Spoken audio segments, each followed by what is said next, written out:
Good morning, everybody. Welcome to today's webinar.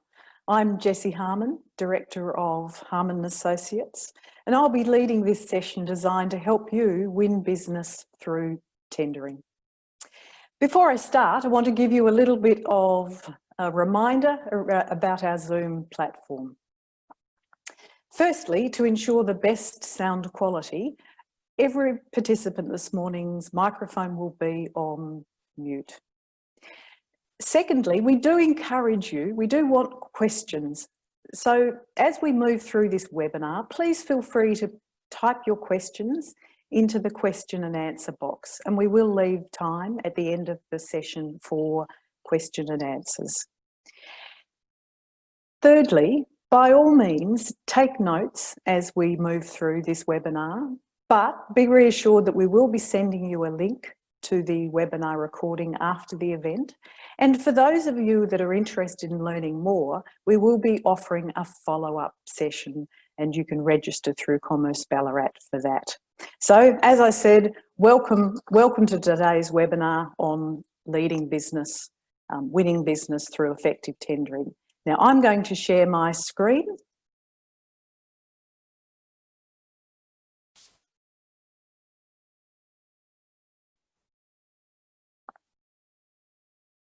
And I'm hoping that you can see that now.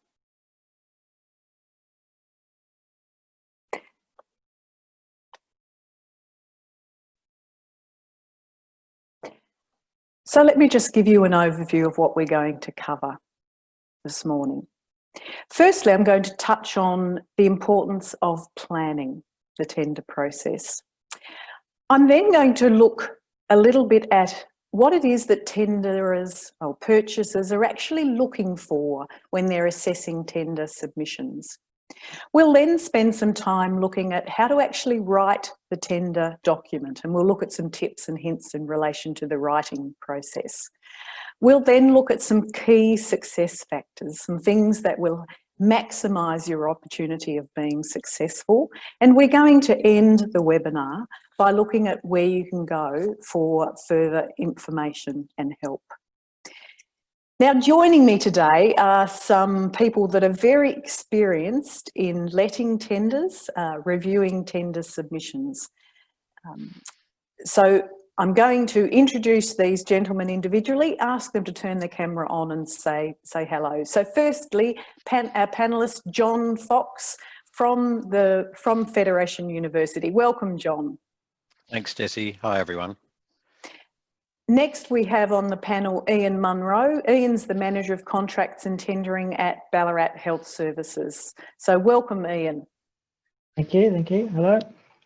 And our final panellist is Trevor Harris, who is the Procurement Coordinator with the City of Ballarat. So welcome, Trevor. Thanks, Jessie. Hi, everybody. Lovely. So let's get started. So perhaps before I talk about the importance of planning, let's just start with where it is that we actually find our tender opportunities. It's interesting, technology has dramatically changed the landscape for tendering, and you will find now that most of the tenders that you will apply for, you will be able to source from the internet. And you'll either source them from the websites of individual businesses, you might source them from portals like you can for local government, state government and Commonwealth government. And I've added some of the portals that you can go to secure government business. So eProcure is one of the sites that local government uses. Tenders Vic is where you can go for tenders for the Victorian government, and AusTender is where you will find many of the tenders for the Commonwealth government. And you can just plug those terms into a search engine and find those tender opportunities.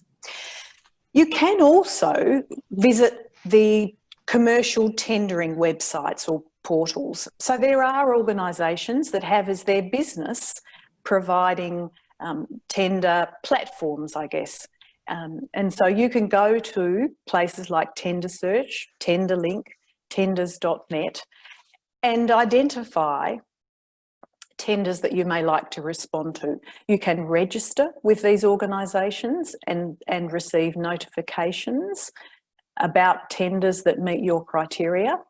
And you can often subscribe, pay a fee, and these organisations will actively look for tenders on your behalf.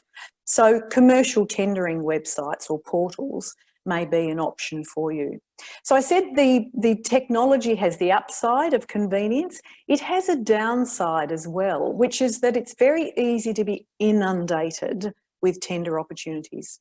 So I guess it's really important, one of my key takeaways for you is that it's important to think very clearly about the type of business tenders that you want to apply for and where you want to work ahead of the tender submission process, and that will help you focus and narrow your tender search, and that's important. You can, of course, still find tender opportunities via conventional media, and the local newspaper, your industry magazines will be a genuine source of tender opportunities, as will be industry associations like VECI, like Commerce Ballarat, and also government-funded industry bodies like ICN. And I'll talk a little bit more about ICN at the end of our webinar. I do want to make one particular point though, and it's an important one. Most of the business that you will get as a small business won't likely come through tendering. It will actually come through networking. Networking with other businesses, networking with larger firms that have secured business and need subcontractors. So it's very important to be networking all the time, not just during tender submission periods, but all the time, getting your name, your face, your business out in the community, in the public domain, because that is likely to be where most of your work will come from. So that's a little bit about where you can go first for your tender opportunities. So now let me turn to really thinking about responding to tenders and how to go about that process. And the most important thing that I want to say is that planning is really important. You shouldn't underestimate just how time-consuming preparing a tender bid actually is. Don't tender for tendering's sake, and do leave yourself plenty of time to respond appropriately to the tender. So planning is really important. And I've identified some of the key things on the screen there in front of you. It is important to read the tender documents. You absolutely do need to think about whether it's worth your while to bid for the particular work.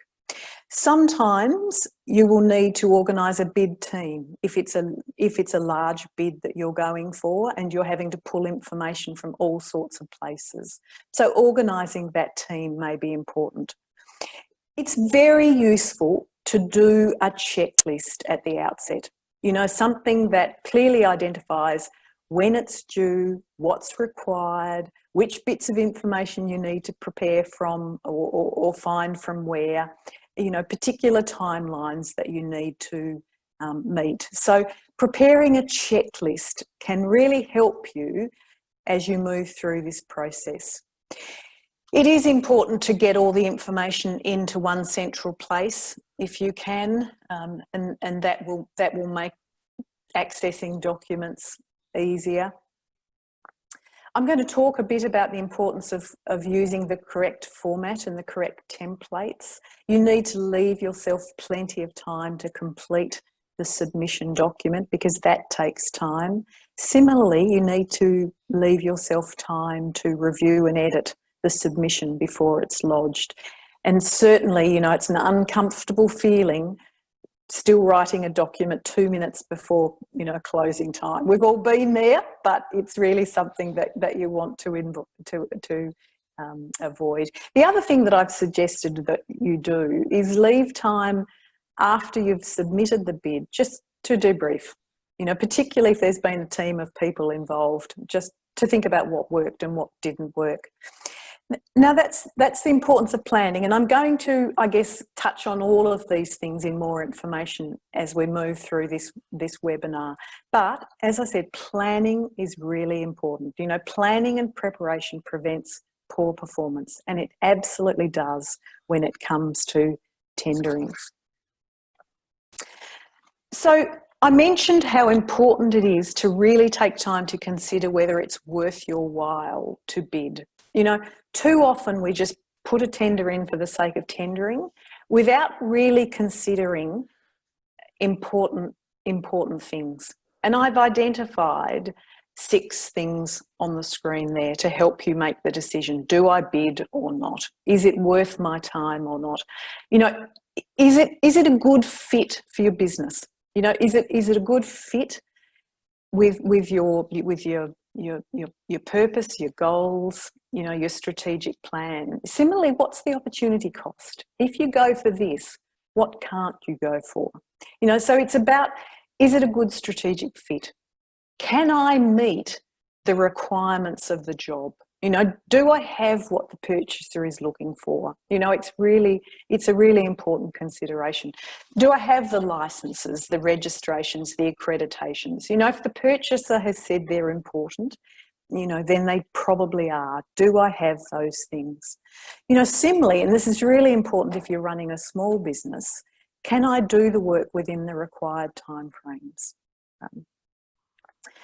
Financial considerations too are really important. Don't underestimate the importance of cash flow considerations. You know, what's the impact of the work on my business cash flow right now? But equally, the financial implications in terms of return on investment. You know, can I make an appropriate profit margin on this job? You know, am I going to get a reasonable return on my investment? And I guess the other really important consideration is around project risk, and can I in my business manage and minimise those risks. All of those things, I guess, go to 3 key questions. One is, do we want the work? You know, and that's about relevance. Do we want the work? Secondly, can we actually do the work? And that's really about feasibility. And the third question, I guess, is, will we be competitive? You know, and that's about probability. So, you know, considering the bid, no bid decision is really important. Don't tender for tendering's sake. Now, the last thing I'm going to talk about before we go to our panel is the importance of understanding the tender documents. The tender documents can be a bit mind-blowing. You know, they can be long, some of them can look legal, they can be, on first glance, a bit overwhelming. But I do want to demystify that in a way.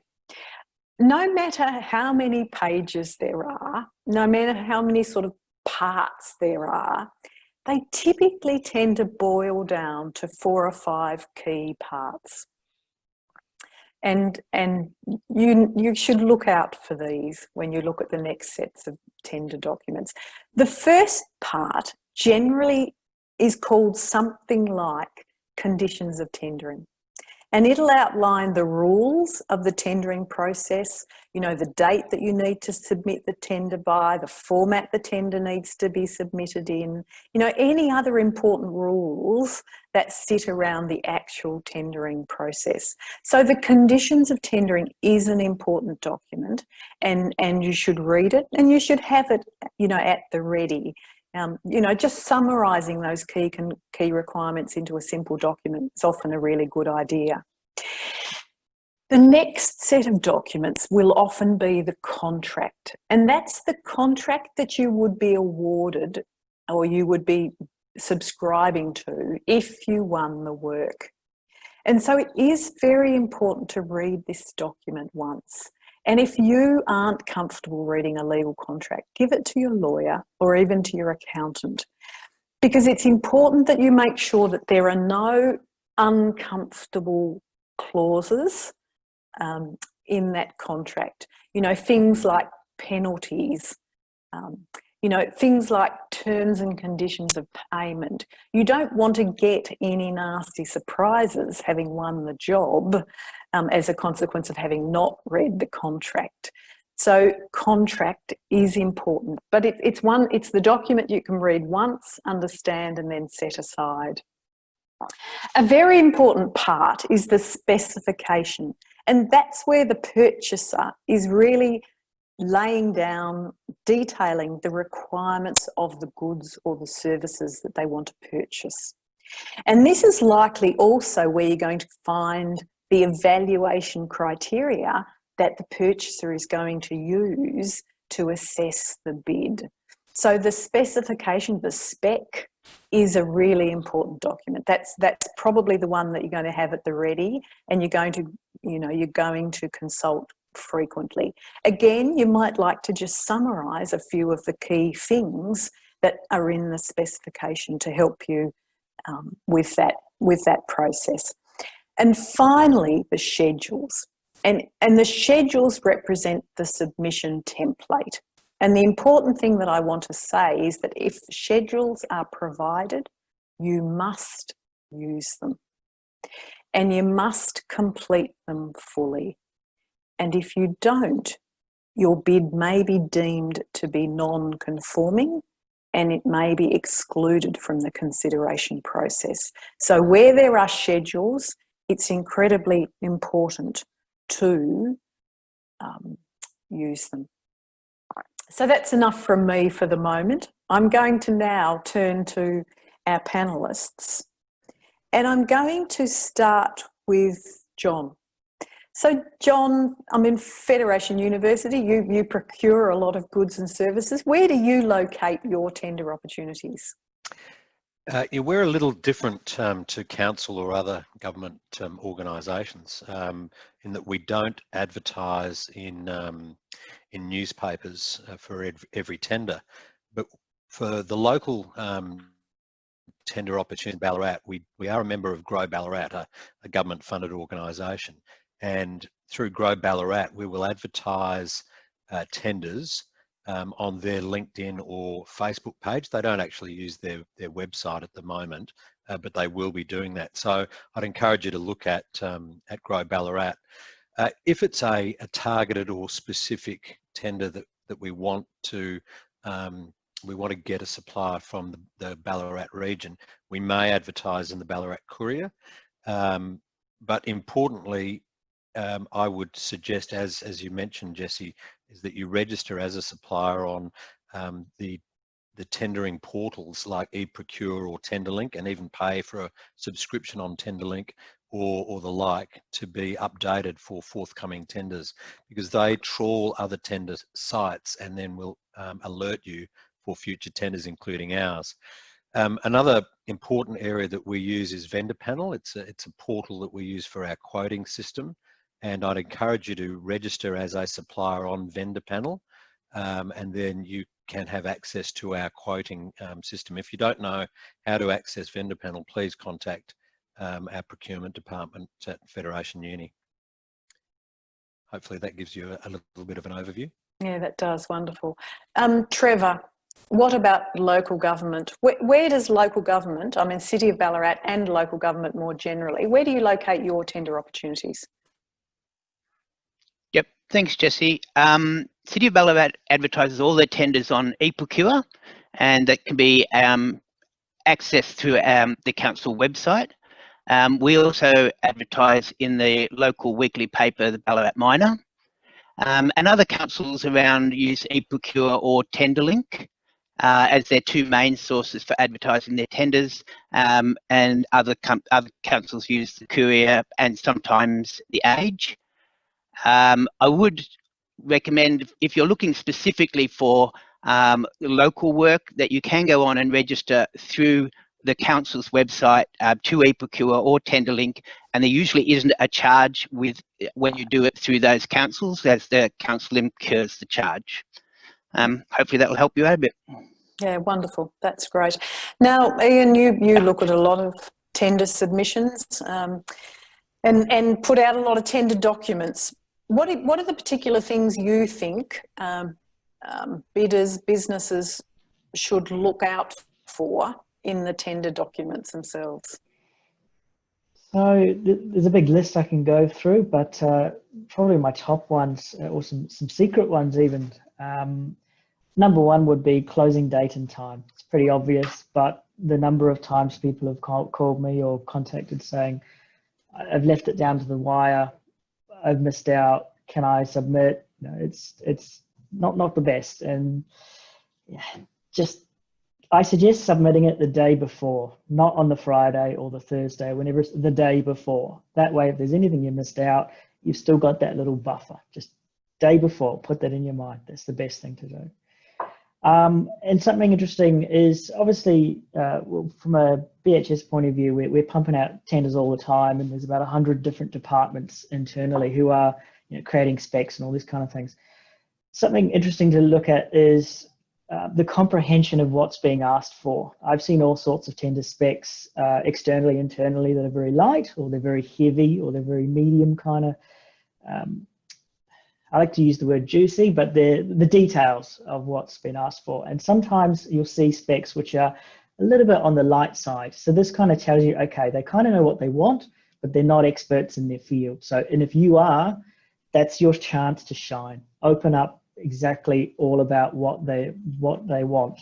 And every now and again, I'll see submissions that go, you actually know what you're talking about. We haven't considered that. Excellent.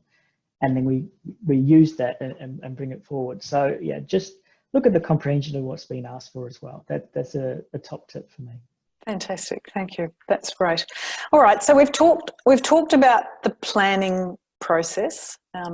We've talked about the importance of the bid, no bid decision, and with that then the importance of reading and understanding what's in the tender documents. So I want to turn now to thinking about the sort of purchaser's decision criteria. And it's important to think about and understand what the purchaser is looking for, because you can use that as a guide to framing your tender response. Now, purchasers will use a range of different criteria, and they'll use a range of different words, but in a sense, what they're looking for typically boils down to these 4 areas, and I've identified them there on the screen. Firstly, they're looking at things to do with the credibility of your business. So your organisational credibility, and they'll want to know that you have technical capacity, that you have all the right quality systems, occupational health and safety systems, for example. They'll want to know that your firm has the financial capacity, relevant experience in the field. So there'll be a range of things they're looking for that demonstrate organisational or business credibility. Another group of things they're looking for drill down to individual credibility. Now, that might be your credibility as a business owner, or it might be the credibility of your staff, the ability of your staff to undertake the work, their demonstrated track record in a relevant area. So organisational credibility and individual credibility. The next group of things that purchasers will be looking at is your project credibility. This particularly when it comes to purchasing services, is distinct from goods, but what are you using the right methods? Are you approaching the work in the right way? Are you going to meet the time requirements that are important to them? And the last area that I've identified there is price. Is it a realistic price, a price that the purchaser is prepared to pay? Price makes me think of something else, and that's recognising that sometimes different criteria have different weightings, and so may be considered differently in the process. Price, for example, may be very important, and it may be weighted more heavily than other criteria. The other thing I'd like to mention is the importance of recognising that generally or often there are multiple people involved in making the assessment on behalf of the purchaser. So you mustn't assume that a purchaser knows you and knows your business, because there may be multiple people involved in assessing the bids, and others may not know your business at all. You know, and their probity guidelines tell them they must look at what's on the page. In understanding the purchaser's decision criteria, a really important consideration is recognising that purchasers seek to purchase goods and services that reduce their risk. You know, this is largely a risk consideration. And that's important as you think about, you know, what is the problem they're trying to solve? How does your product or service meet that solution in such a way that meets the purchaser's needs and reduces risk? So it's very important to think about what it is the purchaser is looking for and to use that to frame your tender response. I mentioned at the beginning the importance of submitting a conforming bid, and that probably is my key takeaway from today's webinar. Make sure that your bid, your submission, your response conforms with the tenderer's requirements, because if it doesn't conform, more than likely your bid will be excluded from the consideration process at the very outset. And there's nothing worse than putting all that time and effort into a submission to have it excluded simply because it's not conforming. So I've noted here some tips and hints around making sure that your bid is conforming. You know, make sure that you meet the specification requirements as they are written in the specification. You know, if the purchaser requires particular accreditations, licenses, then you must possess them and provide evidence that you have them. You know, similarly, if they're calling for particular policies and procedures, then you need to cover off on that base as well. You know, if they're looking for relevant experience, then you need to demonstrate that you have that relevant experience. There may be multiple ways that you can do that, but it's important to address that requirement. As Ian suggested, it's very important to follow tendering instructions, particularly around closing dates and lodgement. Is it online? Is it physical? You know, how does that occur? Very important to follow the tendering instructions, and with that to use the correct template, the correct schedules, the correct format. That's something that's changed a lot in all the years I've been running these workshops. Most tenders now have a format, a template that you complete. Very rarely do you come across a tender where you can provide a free form response. And I guess with that, make sure that the submission that you are submitting, the response that you're submitting is complete. So let me turn back to the panel now, and I'm going to go to John first again. John, generally speaking, what are the criteria that the university use to assess bids? First of all, I just want to say your presentation so far has been really comprehensive, but not confusing, which is a credit to you, Jessie, because sometimes responding to tenders can be very confusing. So I've liked it so far. The criteria that we use, look, it varies. It varies on the tender that we're going out for, of course, and depending on whether it's a service or a good or what sort of risk there is. But typically there'll be a couple of types of criteria that you need to be aware of, and these may not be necessarily advertised or be known, but they are the mandatory criteria. So criteria that you must have before we even look further at the response. And they might be things like your insurances. Are they up to date? Are they have they got enough cover? Have you or are you compliant to the tender bid? These can be mandatory criteria. And then you've got comparative criteria.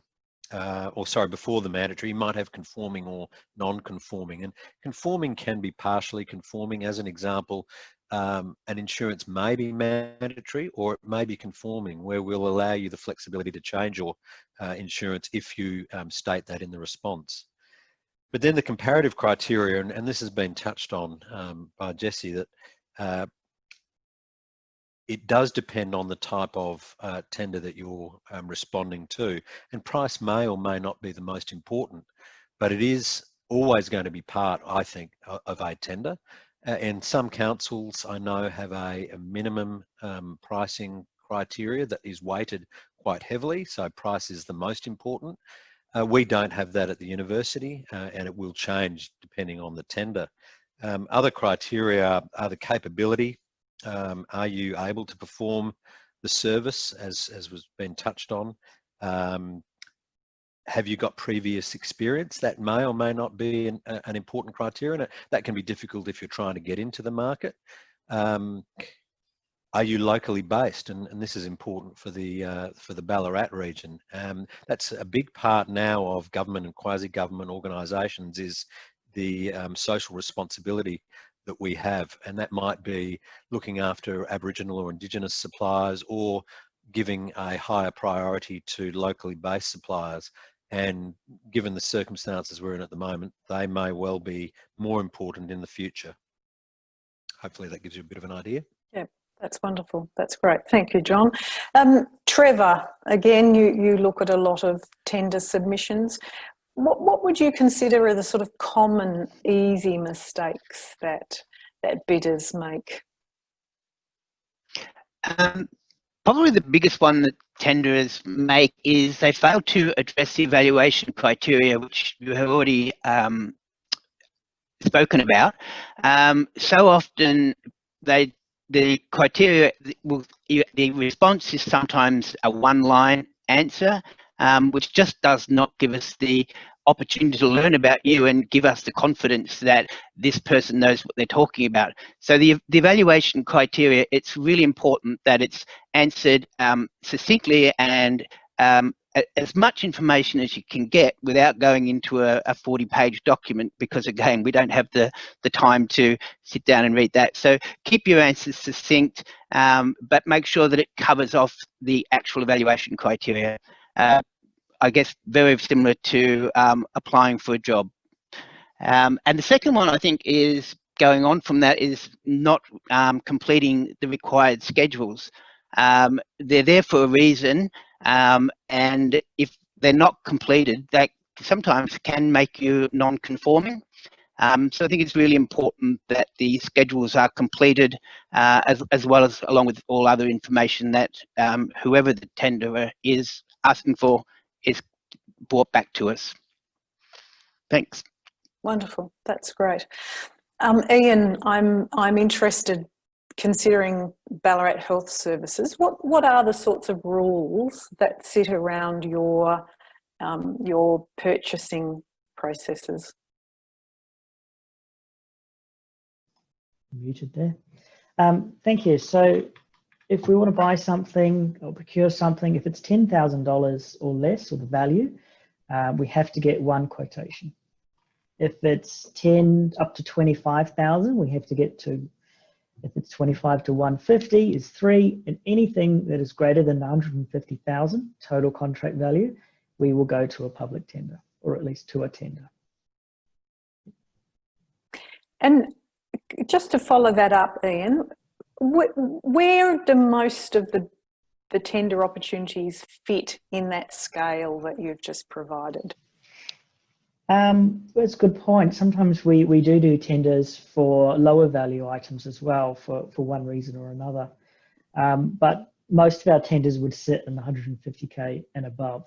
And we're also starting to do more tenders because we're now considering a lot more is the total contract time period. So we would consider like a 5-year contract for something. It now might actually be a tender, so then we'd open up to everyone. So we're doing more and more tenders every year when we take that into consideration. Wonderful. Thank you very much. All right, so we've talked about planning the tender process. We've talked about bidding and the documents. We've talked about the purchaser's requirements and using those requirements to frame your submission. And we've talked about the importance of making sure that your bid is conforming. to keep yourself, I guess, in the running. So what I'd like to do now is just turn our attention to the actual writing of the submission itself. So we've done the groundwork, we know what we need, we sort of know what we're going to write. Now we're turning to the actual writing process itself. And again, now you're going to think I'm all about planning, and to a degree I am, but simply because I don't like to waste time, you know, and if you can get your planning right, you are much more likely to be effective and to use your time wisely. And the important thing that I want to identify is that you need to, you know, you need to value that time up front where you're planning your submission, and you need to leave plenty of time at the end for revising and proofing the document, you know, so that you're not sweating it out 2 minutes before closing date, still trying to pull the information together.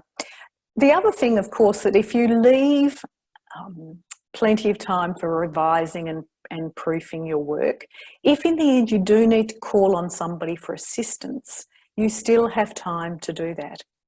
And the other thing that I want to say is these don't need to be beautiful documents. And it doesn't matter if you have lots and lots of drafts and first attempts that look awful, you know, as long as the finished product that you submit is okay, because that's the document that the evaluators, the purchasers, will read. So don't let perfect stand in the way of good, you know, and give yourself plenty of time to plan and prepare, and then at the back end to revise and to proof. Now, it's useful again to put yourself in the purchaser's shoes and to understand what they like and dislike when it comes to written submissions. You know, and there's quite a bit of information available about that. So I've made a little bit of a list here. Now it's a text-dense slide, but it just gives you an idea of the sorts of things that purchasers dislike and like when it comes to written submissions. Now, I'm not going to go through everything on this slide, but I will pick out a couple of things.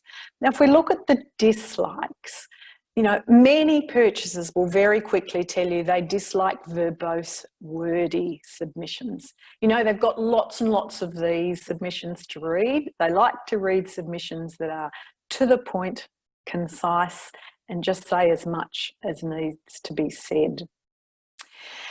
Another dislike I've got there is motherhood statements. Now, motherhood statements are the great big grandiose claims. You know, we have the best widgets on the market.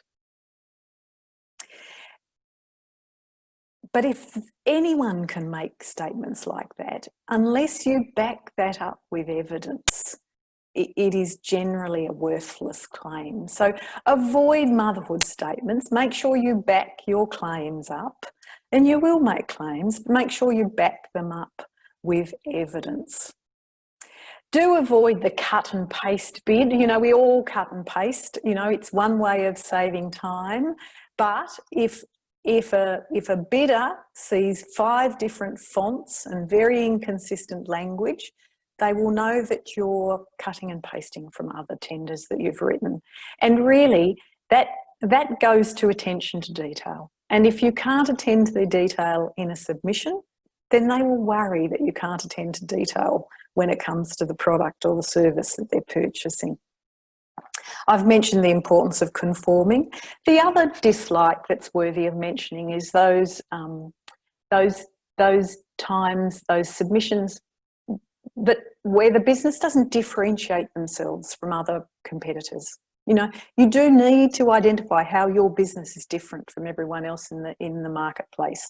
But as a word of caution, you need to make sure that the bases that you're using to differentiate, the factors, are those that are actually valued by the purchasers.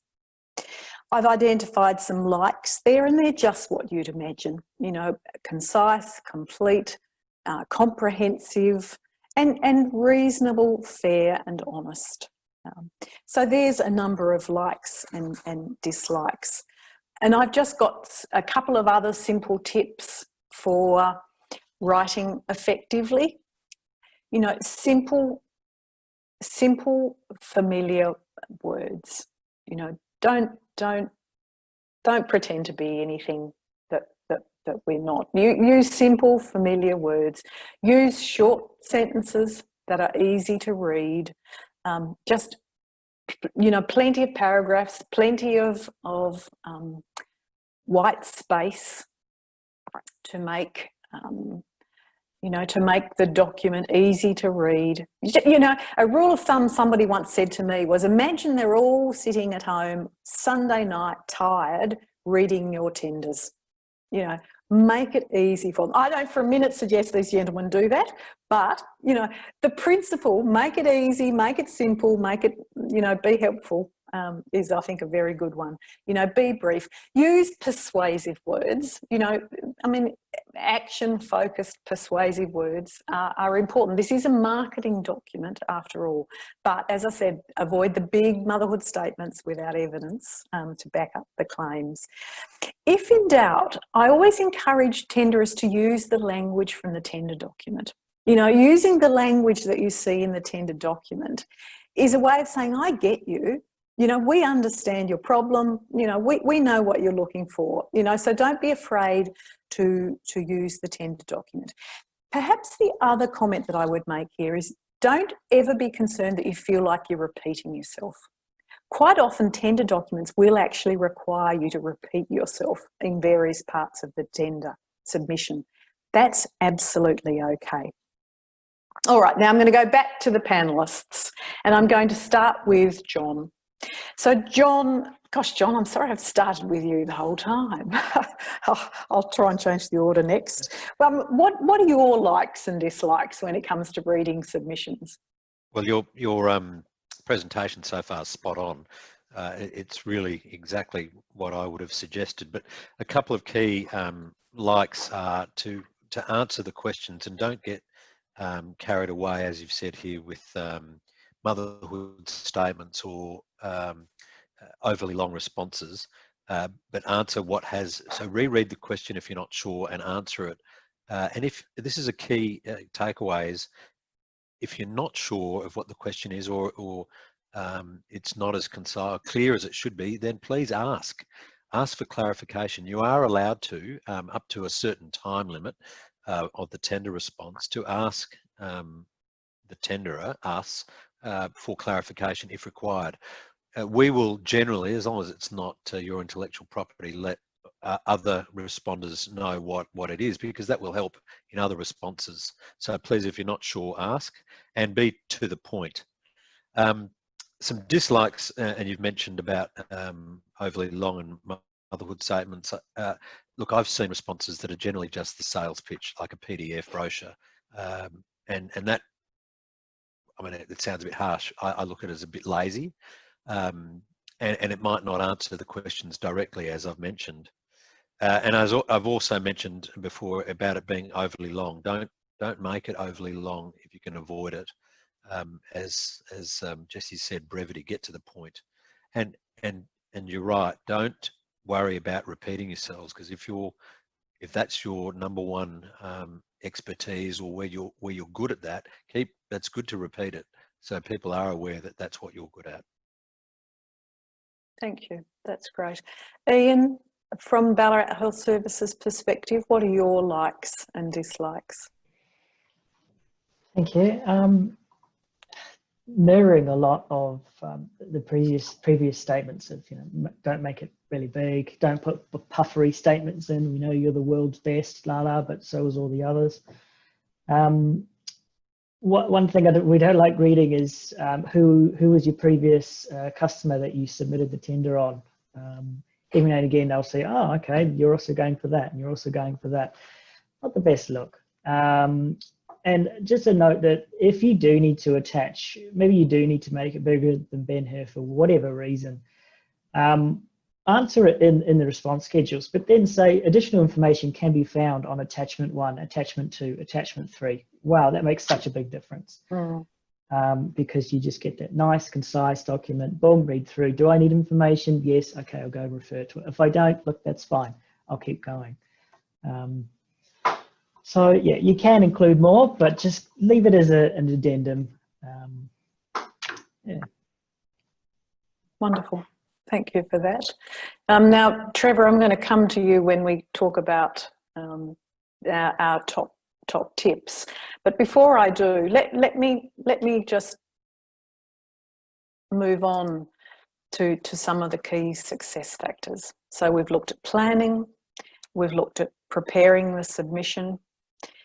I want to just now look at key success factors. And I'm going to give you the Jessie Harman view of this, and then I'm going to turn to our panellists who are you know, much more in the hot seat for their top tips as well. So I think if you were to ask me, you know, Jessie, what are your key success factors? These are probably the things that I would say. You know, first and foremost, your tender submission needs to be conforming. You know, you need to be in the game.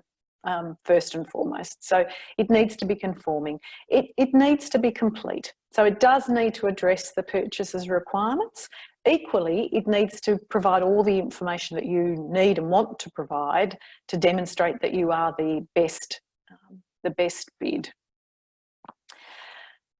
It needs to reflect that you understand the customer's problem.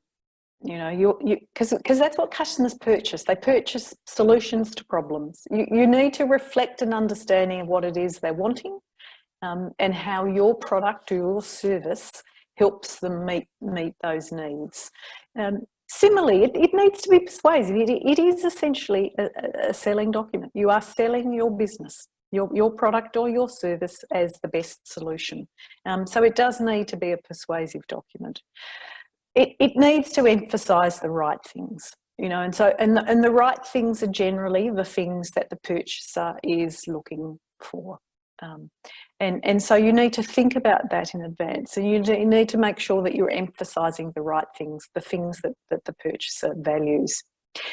It's really important that your bid clearly identifies your strengths, the strengths of your product or your service, and how it is different from competitors in the marketplace. So anything that you can do outside of a tender period to think about your point of difference, you know, to understand your competitors and how you compare in the market, is time really well spent. And I do encourage you to do that. And similarly, a really good tender is simple to read, with information, as Ian has suggested, that is easy to find. So, gentlemen, I'm going to come back to you now as we come towards the end with some top tips. Now, I will remind people that we will answer questions if there are some.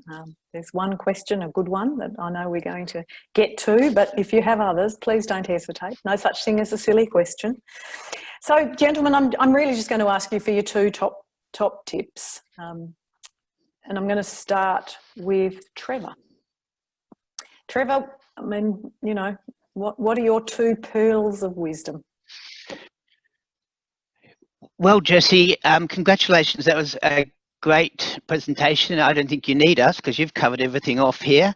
My top two would be to keep the tender submission concise, and as much as possible use bullet points or short paragraphs. And my second one would be to sell yourself and your company. Don't presume that we know who you are or what you're about. We have to go off, as you previously stated, we have to go off what's on that piece of paper. We cannot take what we know into account. It's all what's on that piece of paper. So that'd be my top two. Keep it short and sell yourself. Wonderful, thank you. Okay, John, your top two. Thanks, Jessie. A key is to read all of the tender. Too often we get responses where you can tell that they haven't read the full tender requirements, and you're getting a piecemeal response, or you have gaps. So you you just do need, as Jessie said about planning, you do need to spend time reading as well, and then planning your response. The other key takeaway or top tip is to be timely, and Jessie mentioned that. I think Ian mentioned as well, too often we get calls or people coming to us on the day of the response closing saying they're having difficulty uploading documents, etc. Really, we give enough time, we believe, for the response, so try and finish it the day before.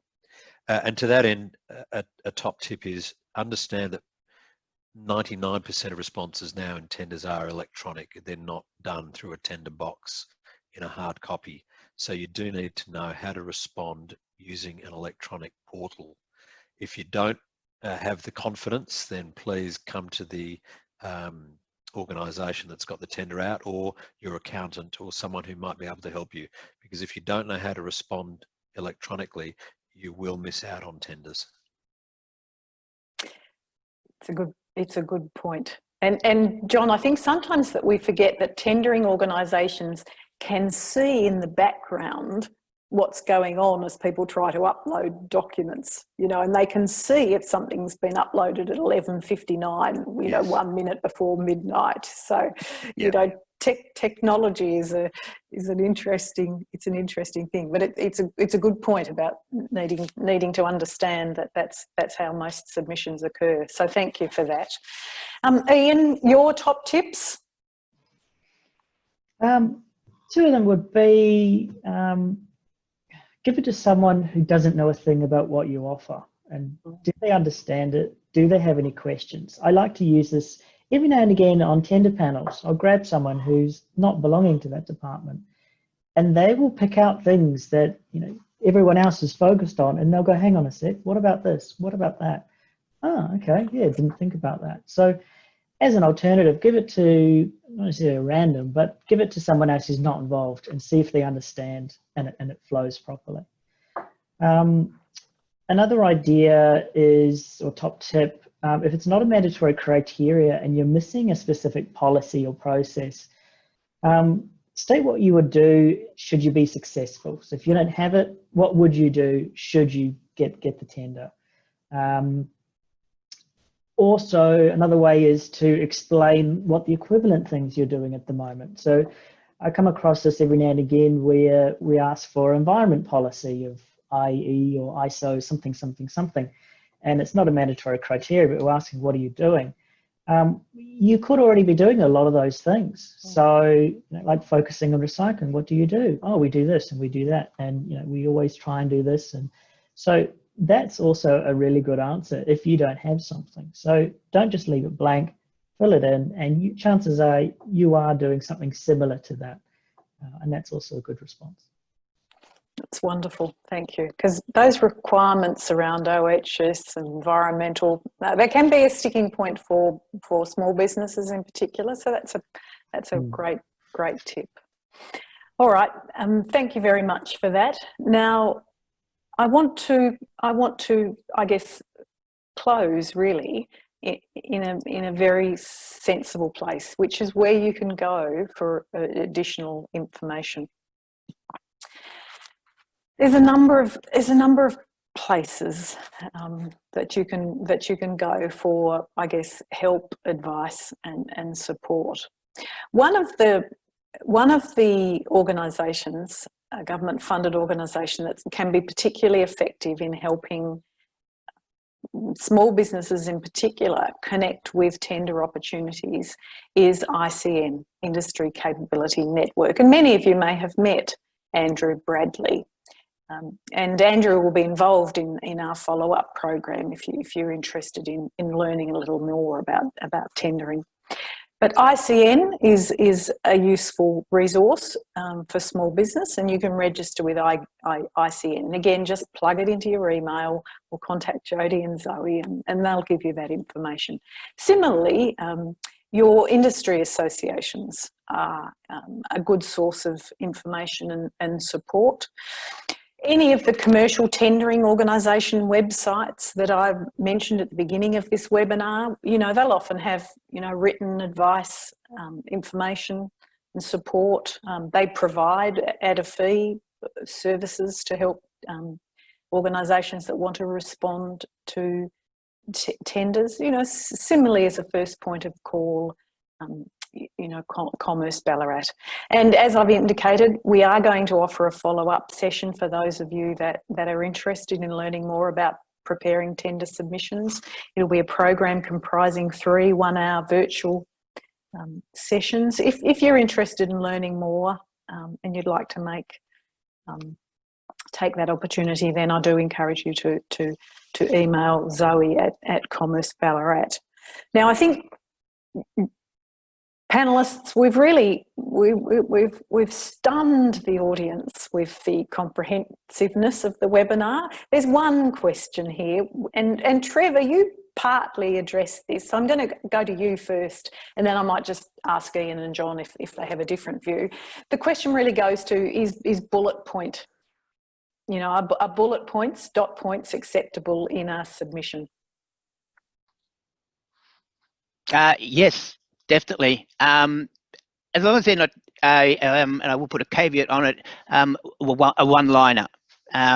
Just make sure that if you are putting bullet points, that they are relevant to what you're trying to get across, and that you can put your bullet points into everything that is outlined and that you're trying to get across for that part of your response.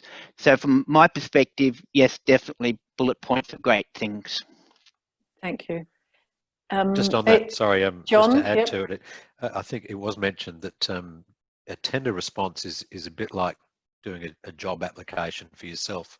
So when you're doing a job application, you don't want to keep waffling on, and you do bullet points that are concise and evidence-based as well. So that's how you can use the dot points rather than just waffling on in a long paragraph. Okay. All right. Now, we have got another question that's come in, and I'll direct this one to Ian first. This question is from Anonymous. That's absolutely fine. Some tenders can be full of detail about what is wanted, but it can be slightly on the wrong direction. Can we correct that? What's your feeling about that, Ian? I guess that touches to what I was saying before. It's a really good question. Yes, but I would first seek clarification on why we've asked that in that way. If we've clearly made a mistake and we don't understand, then answer it in that certain way. But seek clarification first, and then base your response on that. So definitely, yes, you can, but always seek clarification. That's the response on that. Wonderful. Thank you very much. All right, well, we've really come to the end of our time today. There's literally 1 minute. Trevor, Ian or John, is there anything else that you would like to say by way of a closing comment? Look, I think if you go back and refer to this presentation as someone who's relatively new to submitting tenders, you'll get a heck of a lot of what you need from this presentation. So thanks, Jessie. Okay, all right. Trevor or Ian? Jessie, could I just say, if you are unsuccessful, please seek feedback from whoever you've put in your tender, and don't be disheartened. Yes, you've missed out on that tender, but you've also got your name out to that company who might come back to you for a quote rather than a full tender because you've piqued their interest. Spot on, Trevor. That's good. Great. Ian, anything from you? That's for me is, if in doubt, ask. Every now and again we'll get, not saying silly question because there are no silly questions, but we'll get a question that I get the feeling maybe it's your first time or you're struggling with the tender. Absolutely fine. Just ask the question and we'll see if we can help you out. Obviously, there are limits to that. And to what John said before, we can answer publicly or privately. So if in doubt, just ask and we can tell you where to get more information or just give you a little guide. So if in doubt, ask. That's wonderful, and a wonderful place, in fact, to finish our webinar. So firstly, can I thank all of the panellists today? You've been wonderful. So thank you, John. Thank you, Ian. Thank you, Trevor. Can I thank Jodie and Zoe from Commerce Ballarat for organising this webinar and managing the technology at the back end. And most of all, can I thank all of you that participated today for your time. It's an important task, tendering. It's not something that we all do instinctively, but thank you for your interest. All of us, the panellists and me, we wish you all the very best of luck, and I look forward to seeing some of you in future sessions. So good morning, have a great day. Thanks everyone. Thank you.